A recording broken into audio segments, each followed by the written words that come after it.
On a balmy afternoon in early April of 1945, the world, though still embroiled in the most devastating war in human history, was teetering on the precipice of a new and terrifying age.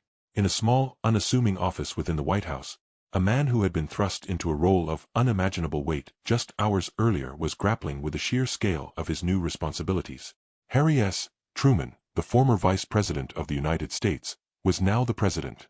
The death of Franklin Delano Roosevelt had cast a long, dark shadow over the nation, and onto the shoulders of this plain-spoken man from Missouri fell the burden of concluding a global cataclysm. He was exhausted, overwhelmed, and acutely aware of his own unpreparedness for the secrets he now had to bear. The war in Europe was rushing toward its climax, with Allied and Soviet forces closing in on a shattered Berlin, but the war in the Pacific against the Empire of Japan promised a long, bloody, and grueling campaign that military planners feared could cost 1 million American casualties.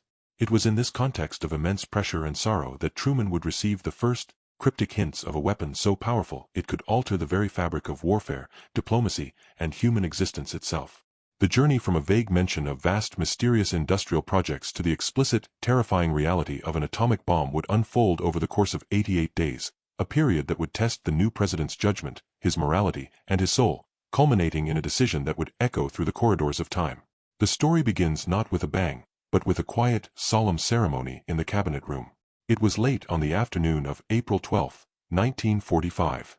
Harry Truman, his hand resting on a Bible, had just been sworn in as the 33rd President of the United States. The weight of the office was a physical presence in the room. After the brief ceremony, he was pulled aside by Secretary of War, Henry L. Stimson. Stimson was a figure from a different era, a venerable statesman who had served administrations for decades. His face was grave, his demeanor urgent. He requested a private word with the new president. Truman, assuming this pertained to some pressing, but conventional, matter of war, agreed. In a quiet corner, Stimson spoke words that were deliberately veiled, yet carried an immense and unsettling gravity. He told Truman that he needed to inform him about an immense project that was underway, a project of unprecedented destructive power. He described it as a new explosive of almost unbelievable power, something that was going to play a decisive role in the war, and more importantly, in the nation's future relations with the world. For Truman, whose knowledge of war production was largely related to tanks, ships, and conventional bombs, this was perplexing. It was a puzzle piece that did not fit.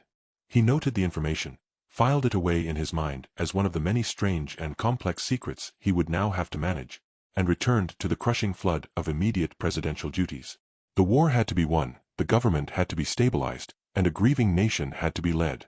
The immense project was, for that moment, a cryptic footnote in a day of overwhelming upheaval.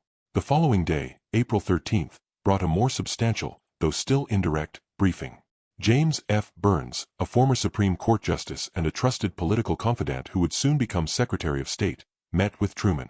Burns had been at the Yalta Conference with Roosevelt and was far more deeply enmeshed in the war's highest-level secrets than the vice president had ever been. It was Burns who provided the first concrete and deeply troubling context for Stimson's warning. He told Truman, in more explicit terms, about the Manhattan Project. He described it not just as a powerful new bomb, but as a weapon so cataclysmic that it could destroy entire cities. He revealed that the project was so vast it had cost billions of dollars, a figure that was staggering to Truman, and that the scientists working on it believed they were on the verge of success. They were creating something that could potentially wipe out entire populations. For Truman, a man who prided himself on his straightforward understanding of the world, this information was almost incomprehensible. The concept was so far outside the realm of conventional warfare that it seemed to belong to the pages of science fiction. The pressure on him intensified.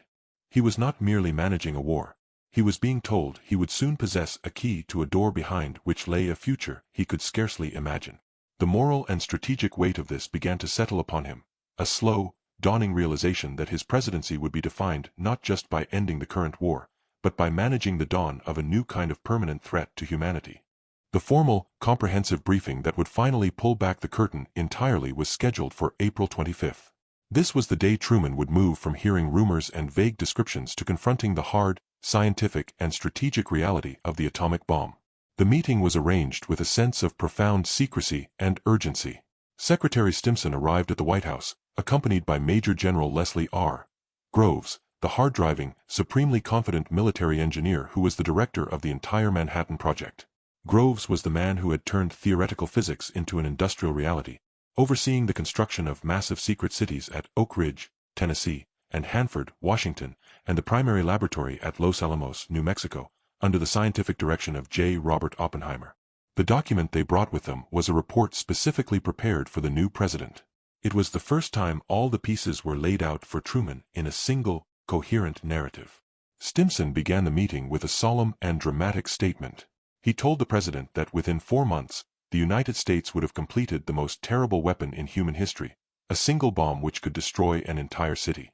He called it a revolutionary means of destruction that had the potential to alter the very foundations of modern civilization. General Groves then presented the technical and logistical details. He explained the basic, terrifying principle of nuclear fission, how splitting the atom could release a force millions of times more powerful than any chemical explosive.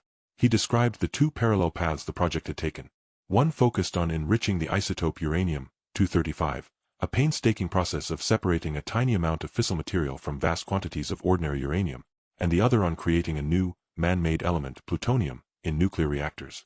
He outlined the immense scale of the effort, hundreds of thousands of workers, billions of dollars, all operating in complete secrecy, a feat of organization and engineering unlike anything the world had ever seen. The report stated that the first atomic bomb test, a plutonium device nicknamed the Gadget, was scheduled for mid-July.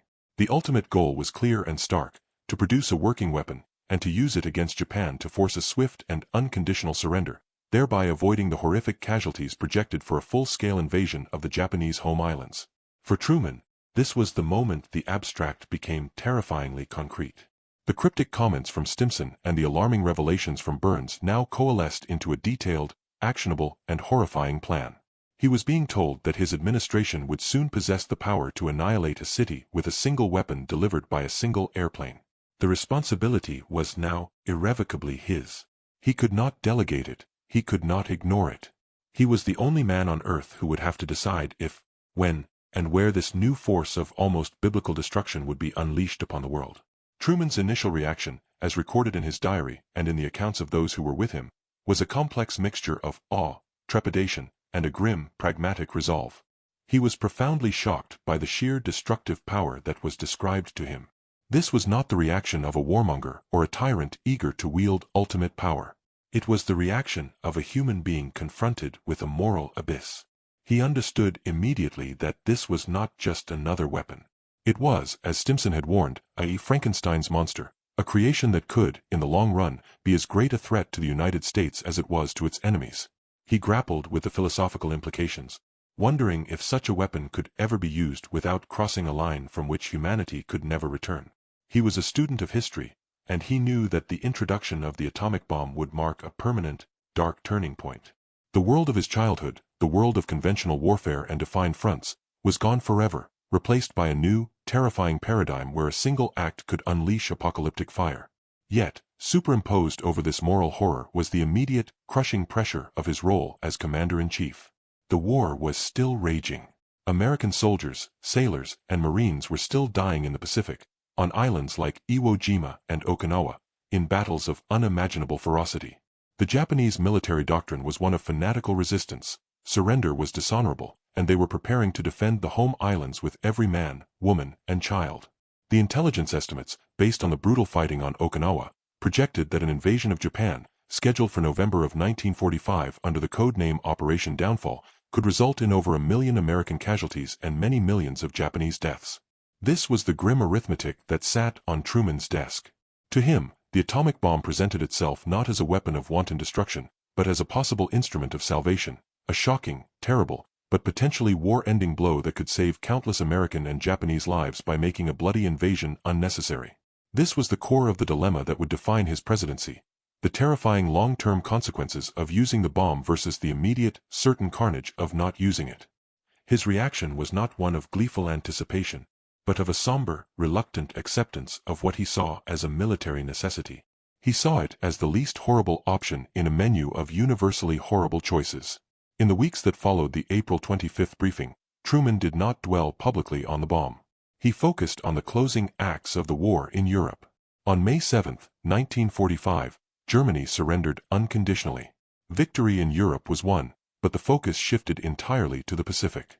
The Manhattan Project accelerated toward its climax.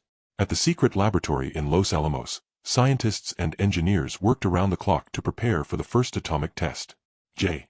Robert Oppenheimer, the brilliant, tortured physicist in charge of the lab, selected a remote site in the New Mexico desert, a place called the Jornada del Muerto, the Journey of the Dead Man.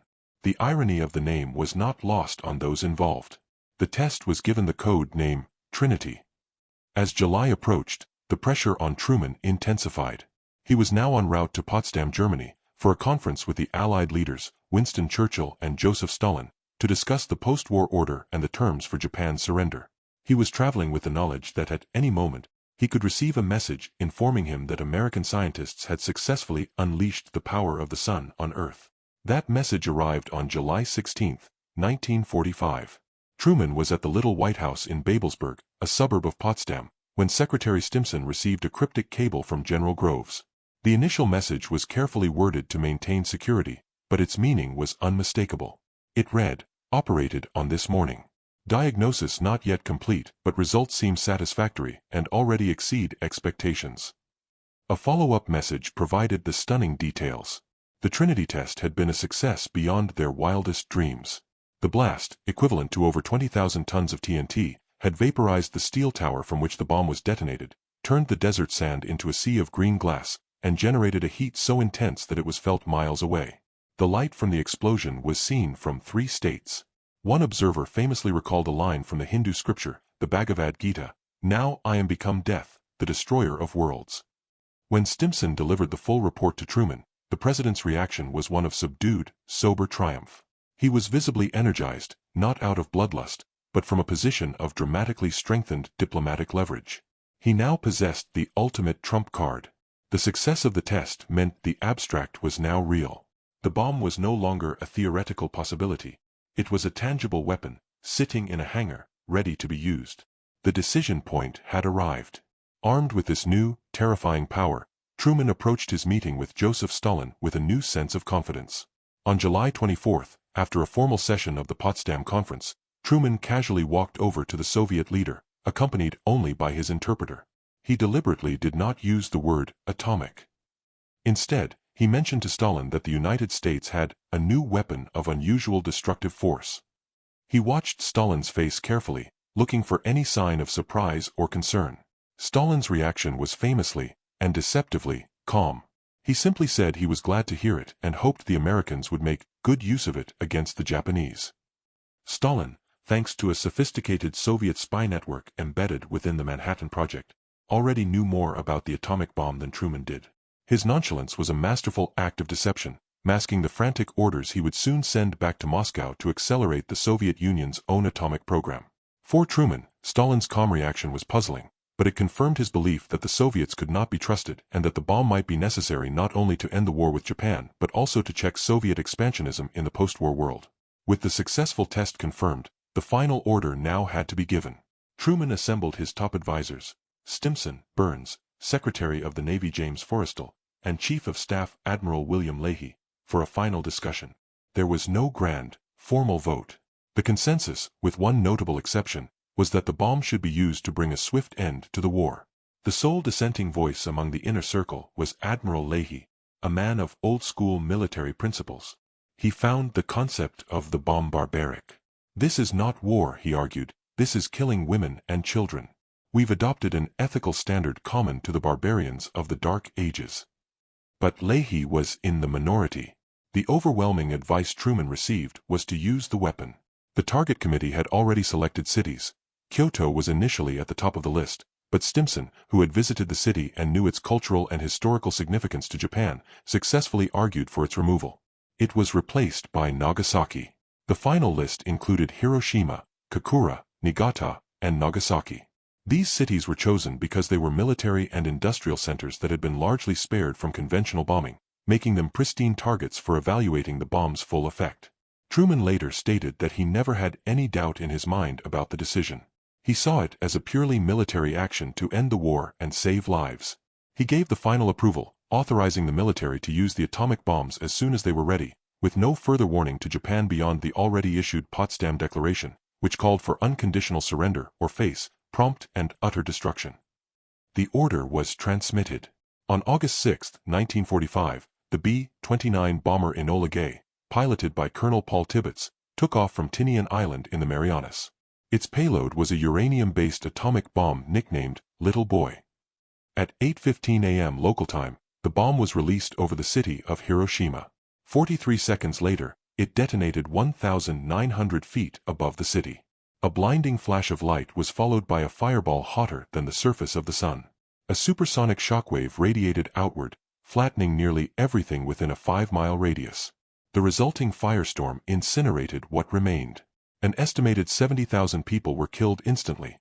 By the end of the year, the death toll would rise to over 140,000 due to radiation sickness and injuries. In Washington, Truman was aboard the cruiser USS Augusta, returning from the Potsdam Conference, when he received the coded message, "Results clear-cut, successful in all respects." He announced the news to the crew, declaring, "This is the greatest thing in history." His public jubilation, however, masked a more complex private reality. He was giving a performance, projecting strength and certainty to the nation and the world. In private, he was more contemplative. He hoped this single, shocking demonstration would be enough. It was not. The Japanese government, crippled by internal divisions and military intransigence, did not immediately surrender. They questioned whether the Americans had more than one bomb. 3 days later, on August 9, the second bomb, a plutonium implosion device nicknamed Fat Man, was dropped on the primary target of Kokura. Cloud cover and smoke obscured the city, so the bomber proceeded to the secondary target, Nagasaki. The hilly terrain of Nagasaki somewhat contained the blast, but the destruction was still horrific, killing tens of thousands instantly. That same day, the Soviet Union declared war on Japan and invaded Manchuria. Faced with this cascade of catastrophic events, Emperor Hirohito broke the political deadlock in Tokyo and insisted on surrender. On August 14, Japan accepted the terms of the Potsdam Declaration, and World War II was effectively over. In the aftermath, Truman never publicly expressed regret for his decision. He consistently defended it, throughout his presidency and for the rest of his life, as a necessary act that saved countless American and Japanese lives. He would often cite the projected casualty figures for the invasion, framing the bombings as a tragic but required choice to end the war quickly. However, the private man bore scars that the public never saw. He was deeply affected by the letters he received, particularly from religious leaders and distraught citizens, condemning him as a mass murderer. He kept many of these letters and drafted responses, some of them angry and defensive, others more thoughtful and pained. He carried the weight of the decision with him every day. He had unleashed a power that he knew could one means day lead to the annihilation of civilization, and he had set a precedent for its use that would haunt every subsequent American president during the Cold War. The man who learned of the bomb as an overwhelmed new leader became the man who had to live with the consequences of using it, a burden that would define his legacy for all time.